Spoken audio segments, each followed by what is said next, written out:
আমরা জানি না যে সরকারের হাতে কোন আলাদিনের চেরাগ আছে। মাননীয় স্পিকার, আমাদের বাজেটের স্লোগানে আছে অর্থনৈতিক গণতন্ত্রায়ন। আমি জানি না যে এই কারণেই কিনা বাংলাদেশের সবচাইতে বড় ব্যাংকটিকে এবং সবচাইতে বিখ্যাত সেবামূলক হাসপাতালটিকে খুব দুঃখজনকভাবে একটি বিপর্যয়ের শিকার হতে হচ্ছে। এর কারণ হচ্ছে রাজনৈতিক কুধারণা। আমি বলবো এটি রাজনৈতিক কুধারণা, কারণ এগুলোকে আর্থিক প্রতিষ্ঠান হিসেবে না দেখে সরকার বিরোধী দলের প্রতিষ্ঠান হিসেবে দেখছে, যেটি সুস্পষ্ট অসত্য। মাননীয় স্পিকার, গতকাল আমি একটি ফোন কল পেয়েছি। একজন মা আমাকে ফোন করেছেন। উনি সম্ভবত কোথাও থেকে আমার নাম্বার পেয়েছেন। উনি কাঁদছিলেন। উনি বেসরকারি চাকরি করেন। তিনি বলছিলেন যে আপা, আপনি সংসদে একটু বলবেন যে প্রধানমন্ত্রীকে আমরাও ভোট দিয়েছি, কিন্তু আমাদের জন্য তো কোনো নির্দেশনা নাই। আমি নিজেও এখানে আসার আগে একটি বেসরকারি চাকরিতে ছিলাম। আমরা জানি কি অমানবিক আচরণ এই বেসরকারি চাকুরিদের সাথে করা হয়। তাদের জন্য এখানে কোনো নির্দেশনা নাই। আমি আশা করব যে সরকারি পে স্কেলের পাশাপাশি বেসরকারি পে স্কেলের ব্যাপারেও কিছু নির্দেশনা আসুক। এটার অভাবেই সরকারি চাকরিতে চান্স পাওয়ার জন্য এই ঘুষ বাণিজ্য, নিয়োগ বাণিজ্য হয়ে থাকে। মাননীয় স্পিকার, আমরা এখানে একটি দুঃখজনক কথা বলতে চাই। সেটা হচ্ছে আমাদের প্রধানমন্ত্রী, আমাদের সবার প্রধানমন্ত্রী, বাংলাদেশের প্রধানমন্ত্রী, তিনি যখন একটি এআই জেনারেটেড ছবি দিয়ে একটি বিবৃতি দেন, তখন আমরা জাতি হিসেবে বিব্রত হই।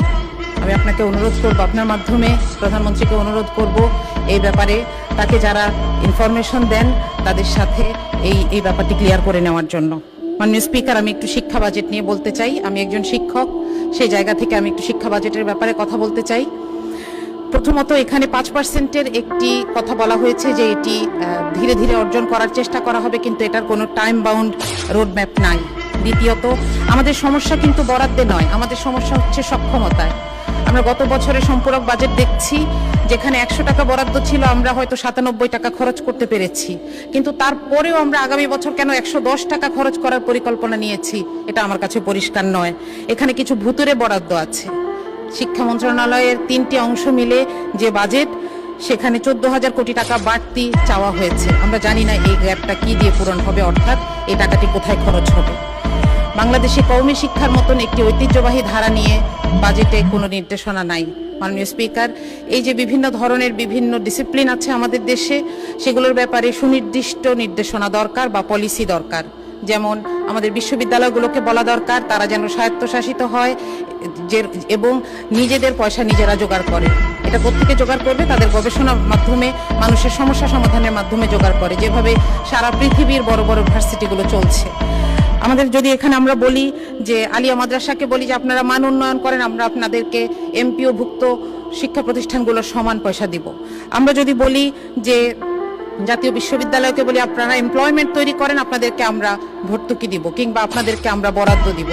এভাবে তাদের সামনে সুনির্দিষ্ট লক্ষ্য ঠিক করে দেওয়া প্রয়োজন, মাননীয় স্পিকার।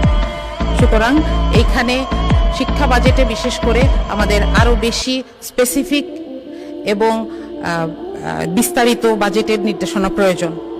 সবশেষে একটি সংখ্যা বলছি যে পরিচালন ব্যয় যদিও বলা হচ্ছে যে এবার পার্সেন্টেজে কমেছে, কিন্তু বাজেটের সাইজ যেহেতু বড়, তাহলে আগের বছরের থেকে প্রায় 6,22,000 কোটি টাকা বেশি পরিচালন ব্যয় নিয়ে এই বাজেটটি আমাদের সামনে পেশ করা হয়েছে।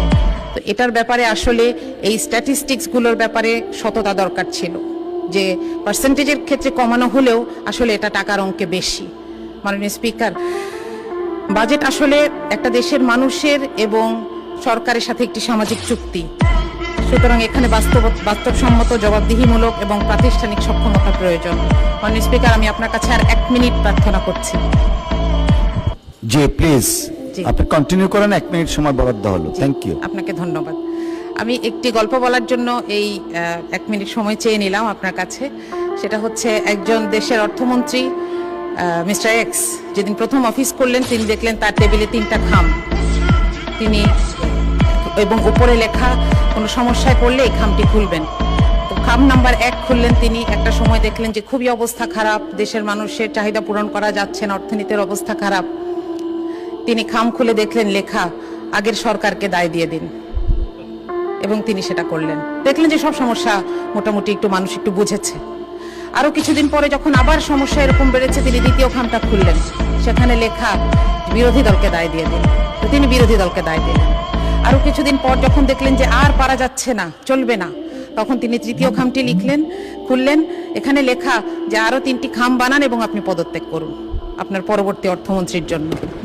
মাননীয় স্পিকার, সরকারের অংশ হিসেবে আমরা চাই না এই বাজেট আমাদের ব্যর্থতার দলিল হোক। আমরা চাই এই বাজেট বাস্তবায়ন হোক। এই জন্য এটার যতগুলো অ্যানোমালি আছে, যতগুলো জায়গায় সমস্যা আছে, এগুলোকে দূর করেই আমরা সামনে এগোতে চাই। আপনাকে ধন্যবাদ মাননীয় স্পিকার।